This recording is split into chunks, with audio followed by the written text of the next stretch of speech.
Hey everyone, welcome to my channel law supreme. और आज का हमारा टॉपिक है registration of trademark. Registration of trademark. There are two basic requirements of trademark registration which are first, the mark can be presented graphically either in paper form or digital form. Second, it has to be capable of distinguishing goods and services from others. किसी भी trademark को register कराने के लिए उससे पहले ये दो कंडीशन फुलफिल करनी होती है। तो हमारी फर्स्ट कंडीशन क्या बोलती है कि जो हमारा जो ट्रेडमार्क है वो ग्राफिकली फॉर्म में होना चाहिए, मतलब किसी पेपर फॉर्म में होना चाहिए या फिर डिजिटली फॉर्म में होना चाहिए। और हमारी दूसरी कंडीशन ये बोलती है कि वो ट्रेडमार्क ऐसा होना चाहिए जो कि कुछ डिफरेंस क्रिएट करता हो दूसरे गुड्स से। किसी भी ट्रेडमार्क को रजिस्टर होने के लिए ये 6 चीज़ें करनी होती हैं। तो अब हम एक एक करके सेक्शन वाइज देखेंगे कि ये क्या होती हैं। Section 18, application for registration. The proprietor of a trademark may apply to the registrar for the registration of a trademark. The owner of the goods file an application to the trademark registry. If any application made for the trademark of a product that is not in use and later on another application is also filed for the same product by another person, then the earlier application will be preferred. Section 18 हमारा ये बताता है कि application कैसे file करनी होती है trademark को रजिस्टर कराने के लिए। ट्रेडमार्क का जो ओनर होगा वो अप्लाई करेगा रजिस्ट्रेशन के लिए रजिस्ट्रार के पास। उसके बाद एक एप्लीकेशन फाइल करेगा ट्रेडमार्क रजिस्ट्री में। अगर किसी भी ऐसे प्रोडक्ट के लिए एप्लीकेशन फाइल की गई है जो उस टाइम पे यूज़ में नहीं है, पर बाद में उसी सेम ट्रेडमार्क के लिए अगर कोई एप्लीकेशन फाइल करता है तो पहले वाली एप्लीकेशन को ही प्रेफर किया जाएगा। The application can be filed by a single or joint applicant, but it is mandatory that the applicant runs the business within the territory limits in India. Application applicant अकेले भी file कर सकता है और jointly भी file कर सकता है, पर एक चीज़ इसमें मस्ट है, जो कंडीशन पूरी होनी ही चाहिए कि एप्लीकेंट का बिजनेस इंडिया की टेरिटरी में ही रन होना चाहिए, अदरवाइज उसको रजिस्ट्रेशन नहीं मिलेगा। A single application can be filed by the applicant for a different class of goods. It can be one or more, but the fee has to be paid for every good. The application has to be in written and give all the specifics about the goods. The registrar may refuse or accept or apply any condition to pass a trademark. Applicant single application भी file कर सकता है अलग अलग goods के लिए, पर उसको हर गुड्स के लिए फी पे करनी पड़ेगी। एप्लीकेशन रिटर्न फॉर्म में होनी चाहिए और उसके अंदर गुड्स के बारे में सारी इंफॉर्मेशन होनी चाहिए। रजिस्ट्रार एप्लीकेंट की एप्लीकेशन को रिजेक्ट भी कर सकता है और एक्सेप्ट भी, या ट्रेडमार्क पे कोई कंडीशन लगा के भी पास कर सकता है। Section 19 and 20। Section 19, withdrawal of acceptance. Registrar can withdraw the application which was accepted before the registration of trademark, and only if the registrar satisfies that it is already in existence or there was some error in acceptance. अब हमारा section 19 क्या कहता है कि जब registrar applicant को registration grant कर देता है तो वो उसे विड्रॉ भी कर सकता है, जब या तो प्रोडक्ट पहले से ही एग्जिस्टेंस में हो तब, या फिर रजिस्ट्रेशन एक्सेप्ट करते टाइम उसमें कुछ एरर था, तब कर सकता है। Section 20 provides advertisement of the application.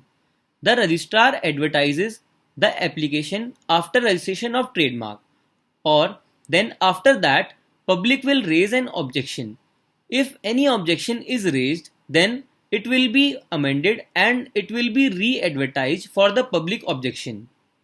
अब हमारा सेक्शन 20 क्या बोलता है कि ट्रेडमार्क को रजिस्टर करने के बाद रजिस्ट्रार एप्लीकेशन को एडवर्टाइज कर देता है ताकि पब्लिक ऑब्जेक्शंस रेज कर सके।